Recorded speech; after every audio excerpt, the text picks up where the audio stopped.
It's Java and Gab with Jordan, here to perk up your day. It's Java and Gab with Jordan, start your week the a cappella way. Yes, I finally have a jingle. Welcome to Java and Gab with Jordan. I have a brand new jingle. Big thanks to FreePlay, Dylan and Suba. That was amazing. This is just, it feels like a relaunch. This is fantastic. We're 4 episodes in. I have a jingle, cool logo. This is fantastic. I hope you're having an awesome Monday. This show is all designed to kind of inject a little bit of positivity and a lot of acapella into your life, and especially what we're doing here in Canada, which is fantastic. All the great acapella stuff, right, from coast to coast, which is just wonderful. So again, welcome to Java and Gab. I'm Jordan. I'm the new executive director of the Sing Festival, and I keep saying that. I keep saying the new, and at some point it becomes the old. I don't know when that happens, but for now, I'll continue to be the new. And wherever you are, wherever you're signing in from, let us know. I love hearing where people are from.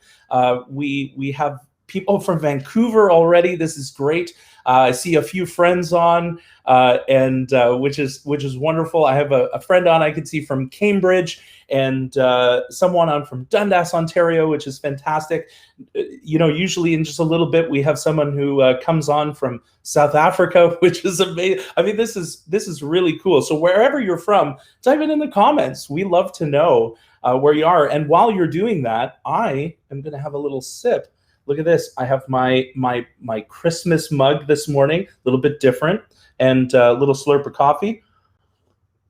I don't know what you're drinking this morning, but I'm having an awesome black coffee. It's my go-to. It is not my first, as you can imagine. Yeah, we're just happy to be here. And today is kind of a special day. So today is winter solstice. And so it's the shortest day of the year, but we also know that from here on in, right, it gets longer and longer and longer. The days get longer. So I don't know about you. I'm personally looking forward to that. I find that the short days, I don't know, it's a little bit down. I like getting outside when it's sunny. Today looks a little bit sunny, so I'll probably get outside and get some rays and just enjoy some of the cool. Oh, wow, Palm Beach, Ontario. Fantastic. Welcome, Charlene. This is great. I love all these people. So one of the things that I like to do is share a quote every week. And the quote is usually something that's kind of meaningful. I love quotes. They kind of, I don't know, they inject that little bit of positivity that we need. And I was thinking today that we have so many celebrations, right? We just finished Hanukkah. And I don't know about you, but I got my fill of latkes, which were delicious. I'm a little biased because I made them, but they were delicious. And then today's winter solstice, right? On Friday is Christmas, and I'm sure many people out there are celebrating this year. And then on Saturday is Kwanzaa. 7 days of Kwanzaa takes us right to the new year. So there's just so many celebrations going on, which is wonderful. And the question I have to you is, like, what is something either in something that you celebrate maybe with your family, or something that you do that's kind of like a family tradition that you would care to share? And I'll tell you about one of my family traditions. I came up with a mixed background in terms of religion. My mom was Jewish, or is Jewish, and so I celebrate Hanukkah, and I also celebrate Christmas, because my dad's side celebrated Christmas. So I get the best of both worlds. And at Christmas time, those Christmas crackers that you pull open. So the Travis family is kind of known for having big heads. I have a big noggin, and those little paper, those paper crowns that you wear, they don't quite fit. And so we always joked, and they would tear and stuff. But when you open the Christmas cracker, you had to wear the silly crown. My dad was someone who always tried to figure out how to knot. He's like, oh, it didn't come in, and he'd hide it somewhere. But those little jokes, they're the worst Christmas jokes ever that come in this Christmas cracker. So I have a favorite this time of year. So I thought I would share, how does King Wenceslas like his pizza? So how does King Wenceslas like his pizza? deep and crisp and even. What do you think?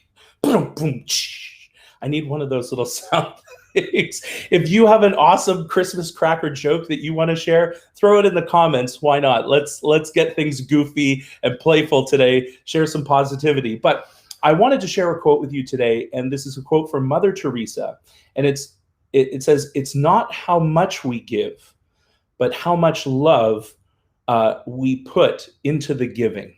So it's not how much we give, but how much love we put into the giving. And I thought that was just wonderful. You know, with this season of celebrating and giving and just being part of that, what a wonderful quote to kind of get things going today. Oh, hey, dad joke. That's right. That's right. By the way, I don't know what you guys are making for breakfast on Christmas morning. We at here, our family always does eggs Benedict. And I love to put it on a hubcap. So I don't know if you've ever seen that, eggs Benedict on a hubcap, because there's no plate like chrome for the hollandaise. What do you think? I think this show just got really weird. Is what I think, and I might need a little bit more coffee for some of these horrible dad jokes. I love them.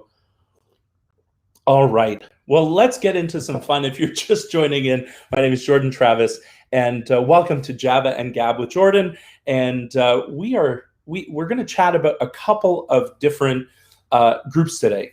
And the first group is kind of weird because it involves me, and I don't like talking about myself, but someone a couple of weeks ago messaged us after the show and said, you know, I know you as the executive director of Sing, but what are some of the other things that you do? Like what else do you do? I know you're involved in music, but I don't know what. And so I for many years now, I'm a conductor. I direct a number of ensembles and work with groups all over the world. It's been really cool. Obviously, during this pandemic, I've been rehearsing like almost daily, a few days a week, all on Zoom, and bringing communities together. And I think that's how, you know, we chatted last week about North Metro and other groups in the past, that's how these groups are staying together. They're utilizing what we have. We're pivoting, we're getting online, and we're making it work. You know, we're keeping the community alive. But one really cool thing that we started a couple of years ago was something called InstaChoir. And the whole idea behind InstaChoir was just getting people singing harmony, getting them together. And obviously, at first it was in person, and then we moved to online and started to do these awesome virtual InstaChoirs. And we have a very special performance that's actually going to launch tomorrow at 1 p.m. Eastern. And it's of an arrangement called This Is My Wish. We had 200 voices from all around the world. An arrangement by Greg Mallet, who is a Torontonian and phenomenal musician. He sings lead in Young Guns. This is a really special performance. So if you love a cappella music and you want something to kind of warm you up for the holidays, check that out. You can check us out on Facebook or YouTube. That's where we stream. And we'd be really happy for you to check it out. And I think in the comments below, the last festival, and this is one of the first times that I had the opportunity to work with Sing, we actually had a collaboration. So the last InstaChoirs went through the Sing Festival. So you can check it out in the festival replay that's running all month. And it's really cool. It's a lot of fun. Now, something really, really special. We've never done this before. This is totally new, but we have one of the co-directors from a Toronto group called PWRCHRD. I'm going to say right here, but literally it's online, right? We all know that. And I just want to introduce Minha. Hello, Minha. How are you? Good, thanks. How are you? Fantastic. And so you're one of the co-directors of PWRCHRD. Tell me a little bit about PWRCHRD. Like, what is the group? How did you start? So PWRCHRD got its start in the beginning of 2019, end of 2018. But my co-director Kristen and I, along with our vocal percussionist Dominic, who's kind of the ideas guy who set the whole thing in motion, we'd been done our undergrads for a little bit, and we had all kind of continued on with our music through choir, grad school, and such. But we really realized that we were missing kind of the collaborative spirit that we had gotten from collegiate a cappella. And I think collegiate a cappella kind of, especially after the whole Pitch Perfect franchise, people kind of like to poke fun at it, but there's something really magical in the fact that they run. Like, you have a bunch of young people dedicating hours and hours every single week on top of the classes, assignments, tests, things like that they're actually at school for. And they're all there because they want to make good music together, and they really want to put on a great performance. And it's kind of impossible to not get close and become this tight-knit unit because you actually physically spend so much time together. And this kind of collaborative environment, we realized, is honestly really difficult to find and replace once you leave the collegiate sphere and you're pursuing your actual career. And there are so many really, really excellent groups, I think, in Toronto right now doing really amazing things for contemporary vocal music, but these aren't necessarily spaces that you can kind of stroll into and join really casually. Yeah, and so just when you were in collegiate a cappella, for those people out there who are, you know, totally into a cappella but may not be into that, these are student-run organizations for the most part too, aren't they? Like you know, when you're in collegiate a cappella, so in addition to your school, it's not like there's a teacher or someone helping run things. This is you. So it sounds like all of you basically love the community so much that you're like, how do we keep doing this? For sure. And I think what the great thing about collegiate a cappella is that there's kind of a natural mentorship relationship that forms where some of the senior students will then take the newer junior students under their wing, and they'll guide them through arranging, performing, what a cappella as an art form can kind of look like. And it's this really beautiful, like, multi-generational thing where the things that you learn kind of get passed on. I love that. I love that. And I love, you know, I'm a community person, so that's, you know, I'm all about that. And I love the fact that, you know, PWRCHRD came together because you all had this desire to keep making music and this desire for the community to be there, even though there wasn't one. You're kind of paving the way, you know, for this to happen, which is fantastic. So, I mean, the big question is, like, what have you been up to? So you're this relatively new group, although you've kind of sung together in past groups and you had an idea of who each other were, but you're this relatively new group. This pandemic, you know, comes together, right? Like, what are you doing now? What have you been doing since, you know, this whole pandemic hit? I think most groups can relate to the shock and the confusion that came with the start of the pandemic. Again, so much of a cappella music is about finding a unified sound. And so much of that has to do with actually physically singing together and relying on nothing but our ears and each other. Little things like matching vowels or phrasing, and even like cutoffs, so you don't have like a word that ends with T and you get that never happens in any of my groups. said no one ever, right? For sure. And we noticed these groups making the transition to online recording, and we realized very quickly that those little things about finding a unified sound we totally had taken for granted. So we make a lot of annotated scores now where whoever's doing the arranging will be like, T right here, like nowhere else. Here's the phrasing, don't go off and do your own thing. Also kind of been toying with the idea of an iterative recording process. So we'll have a take and we'll make a couple comments, we'll get another take. So that kind of mimics what it was like when we could rehearse towards a more cohesive sound, but it's definitely not the same. Absolutely. Now throughout this pandemic, I don't know how much you produced, but I've been listening over and over to Cool, the Dua Lipa cover, and it's incredible. So you did all of that. You like, my understanding is, and I may be wrong, so let me know. You learned the song, you recorded the song, the whole song was arranged, and you collaborated with an arranger in Wales? Yeah, so that was really new for us. I think when we took off, one of the great things about having a group of 9 members is that you have really phenomenal singers, but you also have members who can bring really unique talents to the table. So it's the whole thing is very collaborative. So I think initially we were kind of hesitant to have a collaborator, especially from so far away, trying to think about the logistics of that. And then we realized once we got into the pandemic, oh, everything's remote anyway, so why not try this out? And it ended up being really fantastic for us. Joey Gargaro, our arranger for the project, who we also met in collegiate a cappella, is now a music teacher in Wales.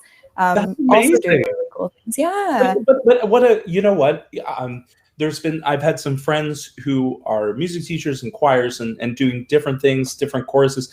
And I think that I've seen a lot more collaborations happening now because people are just reaching out. And you know what? It's all available to you. You know, that's fantastic. Now, I know that I've heard at least that you have a Christmas song that's going to be launching in a few days on Christmas Day. Is that right? Yeah.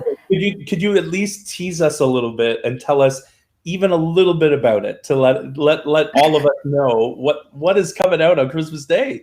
For sure. So we do have a song and video dropping on Friday. It's going to be a cover of This Christmas by Donny Hathaway, one of my personal favorites. And this drop is going to be really special to me personally because Dominic, our vocal percussionist, our ideas man, who arranged it, he and I have been talking about wanting to do this song, talking about how it's been our favorite since we were literally 18 and 19, being like, oh yeah, this would be a really cool thing to do. So to have this newer group at the post-collegiate level, it's kind of like a full circle moment where it feels like something that kind of popped up in our minds at the beginning of our journey into a cappella is kind of happening for real now. And the song is so fun. We really wanted to do something that focuses on the holidays as a time of, I think, love and celebration, because obviously the holidays are looking quite a bit different this year, but it's so special to know that we can kind of continue to sing and continue to celebrate with the people we love separately, but together. Absolutely. And you spread so much joy through your music, you know, just watching some of your past songs. It's just, you can just see it, you know, when you're able to be together, you can see that connection and that joy. And even when we record things separately, you know, just knowing that you're creating this beautiful creative thing and that you're able to bring life to it and share it. It's so wonderful. Minha, this has been fantastic. Thank you so much for being on with us today and being our first interviewee ever. Thank you so much for having me. This was so much fun. Now a couple things before I let you go. So first of all, where can people find you online? I know there's stuff in the comments, and I know here's, you know, in terms of Instagram and Facebook are kind of the places to go. So we can be found on Facebook and Instagram at PWRCHRD Official. We also release all our full-length videos on YouTube. And if you look up at PWRCHRD Official on there too, you should be able to find us. Amazing. We've also we've been trying to keep up with what's in, have tried to start our own TikTok page. So you can find us on TikTok at PWRCHRD Official as well. Amazing. I love it. And I just want to wish you the best of luck. If I'm right, aren't you going to be competing this spring in the ICCA, the International Competition of Acapella Open, right? The ICCA Open. Now, is that all going to be done virtual? Have they made that decision yet, or? They have, and that is also something pandemic related that I think, I don't think we would have done or considered the Open had it not been for the pandemic. Because it's virtual now, we feel makes it way more accessible for participants, audience members, especially out here in Canada. We can think about the competition and performing without having to worry about accommodations or cross-border travel. And it's just really exciting for us to be able to participate in something like this. Oh, that's wonderful. You know what? I wish you all the very best. I am so looking forward to Christmas morning. I have a couple of kids at home, so after they unwrap their gifts, I said unrip because I'm just doing that. But after they do that, I'm going to turn on my computer and unwrap my gift. Amazing. I think that's such a wonderful thing. So, Minha, thank you so much for being with us today. This is fantastic. And all the best. I hope we get to do this again, and I look forward to seeing more from PWRCHRD. This is wonderful. Oh, thank you so much. All right. All the best. Take care. Yeah, bye. Bye. That was Minha Lee. She is one of the co-directors of PWRCHRD. You have to check them out. Whole bunch of stuff in the comments about them. Just wonderful. So just a little bit of a recap. If you're just signing in, first of all, where have you been? Second of all, you missed our awesome quote of the day from Mother Teresa. It's not how much we give, but how much love we put in to giving. And I think that's wonderful. We talked about InstaChoir, a big launch tomorrow at 1 p.m. Eastern. Check that out. We got to chat with Minha Lee, who's one of the co-directors of PWRCHRD, and just hear some wonderful things that they're doing right here and sharing. And of course, they have a big launch on Christmas Day of this Christmas. I can't wait to see it. I want to finish off with stuff about the Sing Festival. So right here, we have some wonderful things. We just wrapped up our silent auction, but more than that, throughout the rest of the month, you can check out our 2020 festival replay. So that's like all of the workshops, all of the performances, all of that is free. So it's right on our website. Please feel free to head over to singtoronto.com. And when you go there, you'll see, big logo on Festival Replay, 2020 Festival Replay. Click on that. And there's tons of workshops by amazing artists. There's tons of fantastic performances. If you want to hit up and watch some InstaChoir stuff before our tomorrow launch, we have the InstaChoir show, InstaChoir and Friends, and there's lots of great music in there. You can check that out. All part of this festival replay. And remember, whenever you donate to Sing above $20, we can give you a tax receipt. We'd love to be able to do that and help us keep doing amazing things, working with different artists all over the world, bringing great a cappella music here. This is what it's all about, right? This is so much fun. Thank you so much for joining in this morning to Java and Gab with Jordan. And we will see you post-Christmas next week. So I'm looking forward to that one. And we have more special guests. We have more fun, more music, more everything, more coffee. I'm going to have a slurp before we go. But thank you so much for joining. And we'll see you next week. Bye. Do